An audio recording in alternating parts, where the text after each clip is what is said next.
If your idea of a disaster is a sticky situation, you're about to be proven right. Imagine a catastrophe so unique, so bizarre, that it has become a part of urban legend. This is not just any disaster, this is the Great Molasses Flood of 1919. It was January 15th, 1919, a day that started like any other in Boston's bustling North End. The air was crisp, and the streets were filled with the usual hustle and bustle of city life. In this vibrant neighborhood, a massive storage tank loomed large, holding over 2 million gallons of molasses. This tank, owned by the Purity Distilling Company, was a familiar sight to the locals. Little did they know it was a ticking time bomb. With a thunderous roar that echoed through the streets, the tank exploded. The force of the explosion was so powerful that it sent rivets flying like bullets. A wave of thick brown syrup, as fast as a speeding car, raced through the streets at a mind-boggling 35 miles per hour. Buildings crumbled under the pressure, horses were swept off their feet, and people had no chance of escape. The sheer force and speed of the molasses wave were overwhelming, leaving destruction in its wake. The molasses wave, standing 25 feet tall at its peak, claimed 21 lives and injured 150 more. The victims were caught off guard, unable to outrun the sticky deluge. The aftermath was a scene of chaos and despair.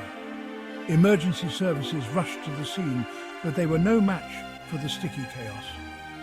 Firefighters, police and medical personnel struggled to navigate the treacherous syrup-coated streets.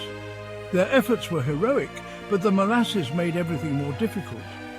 Rescue efforts were hampered by the gooey mess, and it took weeks to clean up the aftermath. The cleanup crews worked tirelessly, using salt water to try and wash away the molasses. The streets were stained brown, and the sticky residue clung to everything it touched. The city was stained brown, and the air smelled of molasses for months.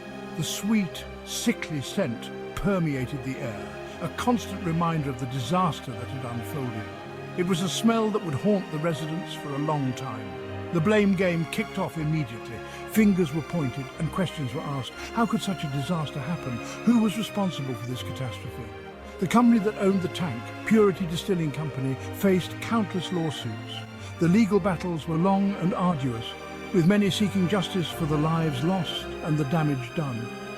It took years of legal battles before the company was found liable, and they were ordered to pay millions in damages. The court's decision brought some closure, but the scars of the disaster remained. So next time you drizzle molasses on your pancakes, remember this bizarre and tragic chapter in history. It's a story that serves as a cautionary tale about the unforeseen consequences of industrial negligence. The Great Molasses Flood was more than just a sticky situation.